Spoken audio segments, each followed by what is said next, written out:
All right, folks, welcome to Ballou Sports Bar. Rick Ballou with you of 1010XL and 92.5 FM. It's Florida State. It's Clemson week. It's the great rivalry. It's the Punt Rooski. It's the Terry Allen going into the Doak and running for 150-plus yards at night. By the way, check the numbers. Late 80s through the decade of the 90s. Unless you're a team not called Miami, you don't win at Florida State. And that's exactly what Clemson did in 89.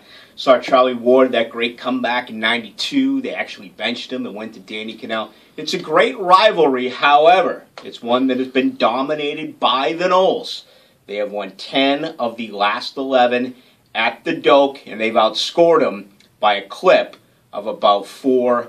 It's unbelievable the amount of points they've been able to put up at home. However, we've got a developing story. And it involves Jameis Winston. I'll get there in 30 seconds. I want to tell you about a good buddy of mine, Russ Voorhees. He gives us the vlog that I give you here daily or weekly from Ballou Sports Bar. Russ Voorhees is from State Farm. And, folks, he's an impressive individual. He'll be at the Doak at Bobby Bowden Field on Saturday. For all your insurance needs, just give Russ a call, 276-9535, or go to russvorhis.com. Jameis Winston has been suspended. Kidding. It's a work day. Personally, I don't support it. I don't. I understand that all of you people out there and everyone listening, always you do the right thing. The kid's made mistake after mistake. I'm not denying it, and it's all his fault. But this is big business.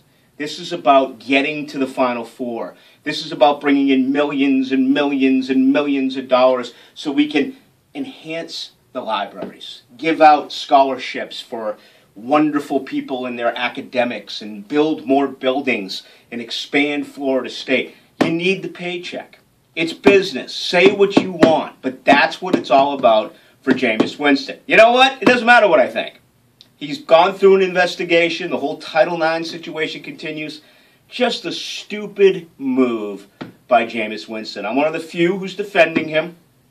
All right, I know many felt he should get the game. I'm sure many of you out there as well probably think he should throw him off the football team. Personally, I'd play him. That's just me. But it doesn't matter. Jimbo Fisher, Florida State. Who's the president at Florida State this month? Do we know? Stan Wilcox, the AD.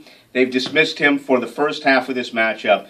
That means it's the youngster McGuire under center. Better hope for a couple of things. Number one, Florida State better be able to run the football. Number two, time for that defense to really tighten up. Now, Florida State was a 20.5-point favorite in this matchup against Clemson, who got whooped up in the second half against Georgia, then turned around and blew out, I don't know who it was, was it Coppin State or Blue Bonnet State? They beat them like 73-3.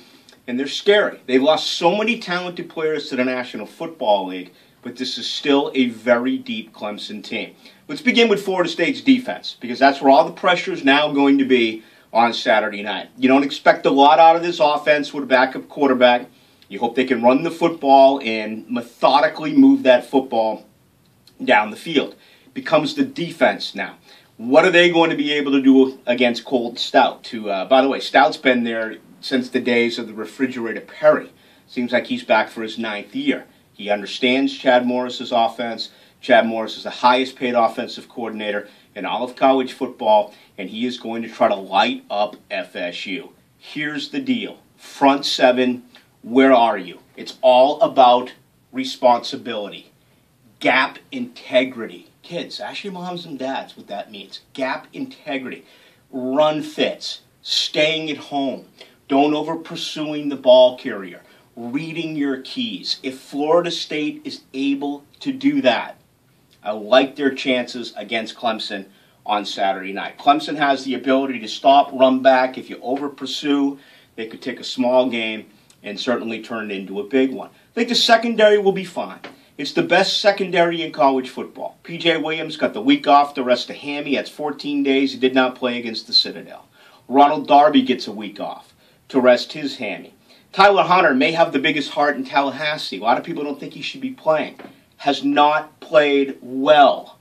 Look for him to begin to turn things around a little bit for Florida State in that secondary as well. I think they'll be fine against this wide receiving core. I think they'll be fine against Cole Stout. The problem is the rookie, the freshman, Watson, when he comes in, 6 drives, 5 touchdowns. He can run it, he can throw it.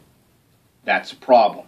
I just told you about the front 7, staying at home, have a guy shadowing this young quarterback. If they're able to do that, I like FSU, despite no Jameis Winston, Saturday night against Clemson. I think they'll be fine defensively in the air. I think they'll be able to contain the wide receivers of the Clemson Tigers. The problem with me is the run. Looks like Goldman is going to be back. That's huge. Stample, iffy, probably a game-time decision. Aligwe, a little bit. That helps out at backer. Obviously, you got Casher back a couple of weeks ago. So they're starting to get guys back. I also think the defense will take it upon themselves now with Jameis being out to really try to make a statement. They're tired of being told that all these great defensive players are now playing in the National Football League. Let's slide over to the offense just a little bit. They got 3 great backs. Carlos Williams has struggled a little bit out of the gate. It'll be interesting with McGuire to see how that rotation goes with backs. Obviously, defensively now, Clemson will stack the box. They are going to put the extra man in there, defend the run, and say to the young quarterback, Sean McGuire, can you beat us in the air?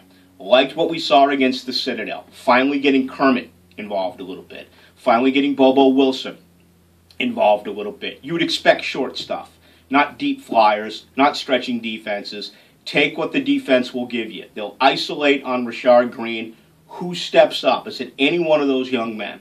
Is it a bigger effort from Nick O'Leary at tight end? Do they throw to the backs out of the backfield? I think right now, realistically, if you can get to halftime down by even score, down by even 10 points, I think you're okay.